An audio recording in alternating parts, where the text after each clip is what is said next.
حرص الجهاز الفني للنادي الإسماعيلي بقيادة خالد جلال المدير الفني وحسني عبد ربه المدير الرياضي بالفريق على الاطمئنان على محمد خطاري لاعب الفريق بعد تعرضه لإصابة بارتجاج في المخ خلال مباراة مودرن سبورت بالأمس، والتي خسرها الدراويش بهدفين دون رد في الجولة السادسة لمرحلة تفادي الهبوط بالدوري.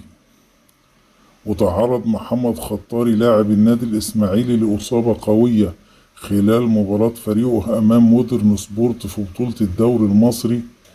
واصطدم خطاري لاعب الإسماعيلي بشكل قوي مع مصطفى مخلوف حارس مرمى نادي مودرن سبورت، مما تسبب في تعرض اللاعب محمد خطاري إلى ارتجاج شديد في المخ، وفقد اللاعب وعيه، مما استدعى تدخل الجهاز الطبي إلى أرضية الملعب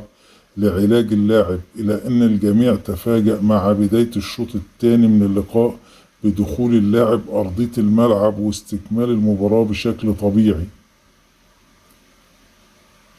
وعلى الرغم من استكمال اللاعب للمباراة بشكل طبيعي، إلا أنه عقب نهاية المباراة مباشرة فقد اللاعب وعيه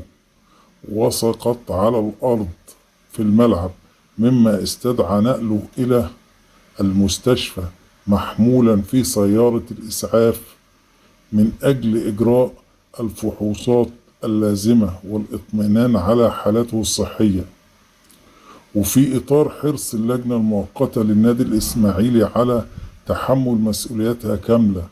والحفاظ على كيان النادي الإسماعيلي وتاريخه، تم عقد اجتماع طارئ لمناقشة مقترح المشاركة والاستثمار. انتهى الاجتماع بإجماع الآراء إلى الترحيب بمقترح الاستثمار ترحيبا كاملا، وإرجاء الدعوة لعقد جمعية عمومية غير عادية لحين وضوح كامل التفاصيل المرتبطة بالمقترح الاستثماري،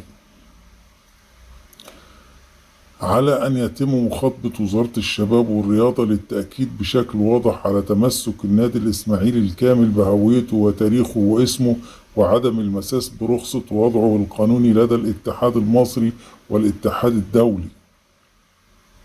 وتم طلب إيضاحات وضمانات رسمية بشكل كافي